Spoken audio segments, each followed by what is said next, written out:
नमस्ते दोस्तों, स्वागत है आपका मेरे चैनल पे। आज के इस वीडियो में हम ये देखने वाले हैं कि बिहार एसआई का फॉर्म ऑनलाइन कैसे अप्लाई करेंगे। ऑनलाइन फॉर्म अप्लाई करने के लिए किसी भी ब्राउजर में बीपीएसएससी सर्च कर लेंगे। जैसे ही सर्च का रिजल्ट आ जाएगा तो आपको कई सारे लिंक्स देखने को मिल जाएंगे।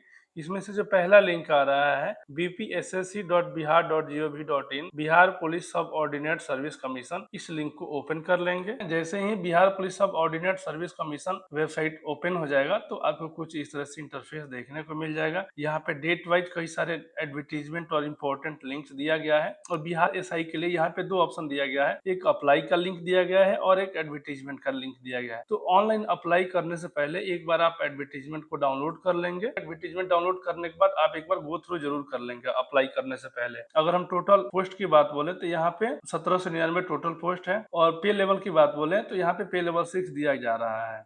और थोड़ा सा नीचे स्क्रॉल कर लेंगे, अगर हम एजुकेशनल क्वालिफिकेशन की बात करें तो 1 अगस्त 2025 तक आपका ग्रेजुएशन कंप्लीट हो जाना चाहिए। और इसके साथ में अगर हम एज की बात बोले तो एज का भी कैलकुलेशन जो होगा वो 1 अगस्त 2025 से ही होगा। तो एक बार आप अपने अकॉर्डिंग इसको देख लेंगे और यहाँ पे कुछ कैटेगरी के अकॉर्डिंग कुछ छूट भी दिया गया है, पुरुष और महिला को अलग अलग दिया गया है। तो आप अपने रिक्वायरमेंट के अकॉर्डिंग यहाँ पे देख लेंगे। थोड़ा सा नीचे स्क्रॉल कर लेंगे और नीचे स्क्रॉल करके और यहाँ पे कुल कैटेगरी वाइज रिक्तियां यहाँ पे देख सकते हैं कि किस कैटेगरी में कितनी रिक्तियां हैं। उसके बाद यहाँ पे थोड़ा सा नीचे स्क्रॉल करके और आप ये देख सकते हैं कि आपका फोटो और सिग्नेचर कैसा होना चाहिए। तो आपको यहाँ पे एक फोटो लगाना है पासपोर्ट साइज का, जो कि 2 महीने से ज्यादा पुराना नहीं होना चाहिए। और इसके साथ में आपका जो फोटो होगा उसका बैकग्राउंड जो है वो सफेद होना चाहिए और फोटो का जो साइज हो वो 15 से 25 केबी के बीच में होना चाहिए। और फाइल का जो फॉर्मेट हो जेपीजी जेपीईजी में होना चाहिए, जीआईएफ को ट्राई नहीं कीजिएगा। और इसके अलावा अगर हम सिग्नेचर की बात बोले तो सिग्नेचर भी यहाँ पे दो टाइप से आपको अपलोड करना है, एक इंग्लिश में सिग्नेचर आपको अपलोड करना है और एक हिंदी में सिग्नेचर अपलोड करना है। और जो दोनों सिग्नेचर होंगे उनका जो साइज होगा वो 15 से 25 केबी के बीच में होना चाहिए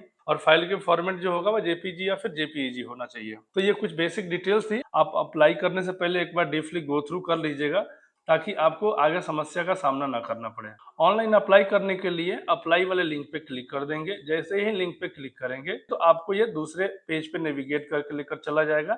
यहाँ पे आपको कुछ इस तरह से इंटरफेस देखने को मिल जाएगा। तो सबसे ऊपर यहाँ पे देख सकते हैं कस्टमर सपोर्ट दिया गया है। इसके अलावा यहाँ पे दो सेक्शन है, एक रजिस्ट्रेशन डिवीजन है और दूसरा कैंडिडेट कॉर्नर है। तो अगर आप चाहते हैं दोबारा से एडवर्टीजमेंट को डाउनलोड करना तो आप यहाँ से भी एडवर्टीजमेंट को डाउनलोड कर सकते हैं। अगर रजिस्ट्रेशन डिवीजन की बात बोले तो यहाँ पे 3 स्टेप दिया गया है। पहले स्टेप में आपको रजिस्ट्रेशन कर लेना है, फिर पेमेंट कर देना है। दूसरे वाले में आपको अपना फॉर्म भर के और सबमिट कर देना है और थर्ड वाले स्टेप में आप अपने फॉर्म का स्टेटस देख सकते हैं। रजिस्ट्रेशन करने के लिए step 1 register and make payment पे क्लिक कर देंगे। जैसे ही आप रजिस्टर एंड मेक पेमेंट पे क्लिक करेंगे तो आपको कुछ इस तरह से इंटरफेस देखने को मिल जाएगा, जहाँ पे कि जनरल इंस्ट्रक्शन दिया गया है रजिस्ट्रेशन के लिए और पेमेंट के लिए। तो आपको बाय डिफॉल्ट ये इंग्लिश में देखने को मिलेगा। अगर आप इंग्लिश में कंफर्टेबल नहीं है तो हिंदी सेलेक्ट कर लेंगे यहाँ से और हिंदी सेलेक्ट करके और एक बार जरूर इसको पढ़ लेंगे। उसके बाद थोड़ा सा नीचे स्क्रॉल कर लेंगे, नीचे स्क्रॉल करके जाएंगे तो आपको यहाँ पे डिक्लेरेशन पे चेक कर देना है। चेक करने के बाद से proceed to registration and payment पे क्लिक कर देंगे। जैसे ही आप proceed to registration and payment पे क्लिक करेंगे तो आपको कुछ इस तरह से एप्लीकेंट डिटेल्स का एक पेज खुल करके आ जाएगा, जिसमें कि आप अपने एप्लीकेंट का यहाँ पे नाम डाल देंगे। उसके बाद एप्लीकेंट का नेशनलिटी यहाँ से अपडेट कर देंगे। फिर उसके बाद से एप्लीकेंट का मोबाइल नंबर यहाँ पे अपडेट कर देंगे। उसके बाद से ईमेल आईडी यहाँ पे अपडेट कर देंगे। तो 1 बाय 1 ये डिटेल्स आप अपडेट कर देंगे। इसके बाद अगर आप बिहार के डोमिसाइल हैं तो आप यस पे चेक कर देंगे, अदरवाइज आप नो पे चेक कर देंगे। उसके बाद आप अपना कैटेगरी सिलेक्ट कर लेंगे।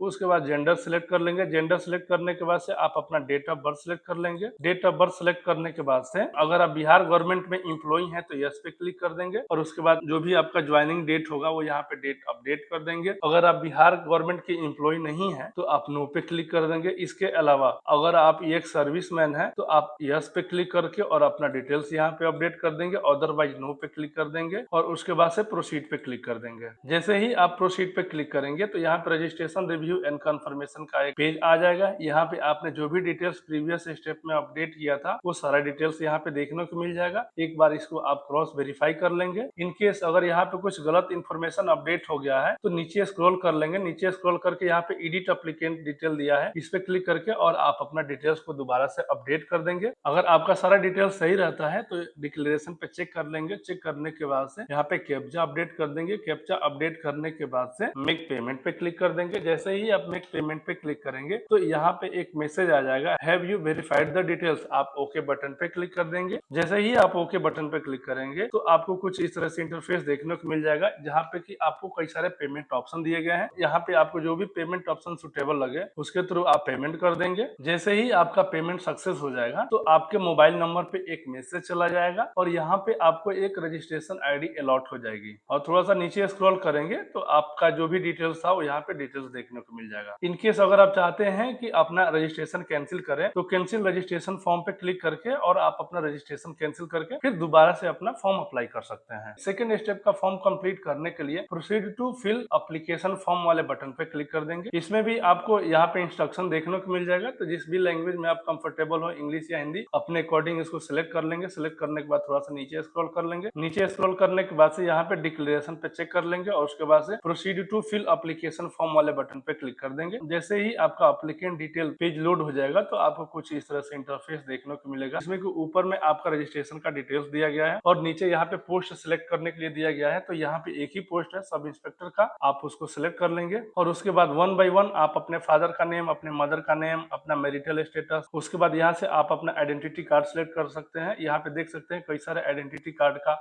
ऑप्शन यहाँ पे दे रहा है, तो आपको जो भी सूटेबल लगे आप उसको सिलेक्ट कर लीजिएगा। मैं रिकमेंड करूंगा आप आधार कार्ड सिलेक्ट कीजिएगा, उसके बाद उसका नंबर अपडेट कर दीजिएगा। उसके बाद आप यहाँ पे आइडेंटिफिकेशन अपडेट कर देंगे। आइडेंटिफिकेशन अपडेट करने के बाद से अगर आप फ्रीडम फाइटर के अंदर आते हैं तो यस पे क्लिक कर देंगे और उसका डिटेल्स अपडेट कर देंगे, अदरवाइज नो पे क्लिक कर देंगे। उसके बाद नीचे आप यहाँ पे अपना एजुकेशनल क्वालिफिकेशन का डिटेल्स यहाँ पे अपडेट करेंगे, जिसमें कि आप अपना मैट्रिक का डिटेल्स यहाँ पे अपडेट कर देंगे, जैसे कि आपने किस यूनिवर्सिटी से या फिर इंस्टीट्यूट से अपना डिग्री या फिर 10th पास किया है, उसके बाद उसका सर्टिफिकेट नंबर और किस डेट को आपका सर्टिफिकेट इशू हुआ है वो डिटेल्स यहाँ पे अपडेट कर देंगे। उसके बाद थोड़ा सा नीचे स्क्रॉल कर लेंगे। नीचे स्क्रॉल करने के बाद से आप यहाँ पे अपना एड्रेस अपडेट कर देंगे। एड्रेस में भी यहाँ पे दो दिया गया है, एक परमानेंट एड्रेस और एक करस्पॉन्डेंट एड्रेस। तो आप यहाँ पे परमानेंट एड्रेस अपडेट कर देंगे। अगर आपका करस्पॉन्डेंट एड्रेस अगर सेम रहता है तो आप यस पे क्लिक कर देंगे, अदरवाइज नो पे क्लिक करके और अपना प्रेजेंट एड्रेस यहाँ पे अपडेट कर देंगे। उसके बाद थोड़ा सा नीचे स्क्रॉल करके और अपना क्रिमिनल केस का जो भी डिक्लेरेशन है उसको आप सेलेक्ट कर लेंगे वन बाय वन पढ़ के। ये सारा डिटेल्स एक बार आप अपडेट करके उसके बाद फोटो और सिग्नेचर वाले सेक्शन में आ जाएंगे और यहाँ पे देख सकते हैं फोटो का भी यहाँ पे इंस्ट्रक्शन दिया गया है कि फोटो का जो साइज है वो पासपोर्ट साइज का होना चाहिए और 2 मंथ से ज्यादा पुराना नहीं होना चाहिए। और उसके अलावा ये जो फॉर्मेट हो जो जेपीजी और पीएनजी में यहाँ पे होना चाहिए। क्योंकि यहाँ पे अगर हम एडवर्टीजमेंट की बात बोले तो एडवर्टीजमेंट में जेपीजी और जेपीईजी और जीआईएफ लिखा था और यहाँ पे जेपीजी और पीएनजी बता रहा है, तो आप जेपीजी या फिर जेपीईजी में अपने फोटो को कन्वर्ट कर लीजिएगा और इसका जो साइज हो वो लेस देन 100 KB होना चाहिए। तो इसके अकॉर्डिंग आप अपना फोटो को रिसाइज कर लीजिएगा, फिर इसको चूज फाइल पे क्लिक करके अपलोड कर देंगे। अगर हम सिग्नेचर की बात बोले तो सिग्नेचर भी आपका जेपीजी फॉर्मेट में होना चाहिए और इसका जो साइज हो वो 50 KB से कम होना चाहिए। तो इसके अकॉर्डिंग आप अपने इंग्लिश और हिंदी सिग्नेचर को रिसाइज कर लेंगे और रिसाइज करने के बाद से चूज फाइल पे क्लिक करके और अपलोड कर देंगे। अपलोड करने के बाद से प्रोसीड बटन पे क्लिक कर देंगे। जैसे ही आप प्रोसीड बटन पे क्लिक करेंगे तो आपको नेक्स्ट पेज यहाँ पे देखने को मिल जाएगा रिव्यू एंड कंफर्मेशन का। तो आप अपना डिटेल्स एक बार फिर से दोबारा से क्रॉस वेरीफाई कर लेंगे। सारा डिटेल्स को वेरीफाई करने के बाद से यहाँ पे डिक्लेरेशन के जो चेक बॉक्स है उसको चेक कर लेंगे और उसके बाद से यहाँ पे कैप्चा अपडेट कर देंगे। कैप्चा अपडेट करने के बाद से सबमिट एप्लीकेशन पे क्लिक कर देंगे। जैसे ही सबमिट एप्लीकेशन पे क्लिक करेंगे फिर से आपको यहाँ पे एक पॉपअप मैसेज देखने को मिल जाएगा, are you sure, do you want to submit the application form. अगर आपका सब कुछ सही रहता है तो आप ओके बटन पे क्लिक कर देंगे। जैसे ही आप ओके बटन पे क्लिक करेंगे तो आपका एप्लीकेशन जो है वो सक्सेसफुली सबमिट हो जाएगा और आपको यहाँ पे प्रिंट एक्नॉलेजमेंट का एक बटन देखने को मिल जाएगा। तो आप फ्यूचर रेफरेंस के लिए अपना एक्नॉलेजमेंट प्रिंट करके और रख लेंगे। तो इस तरीके से आप ऑनलाइन बिहार एसआई का फॉर्म अप्लाई कर सकते हैं।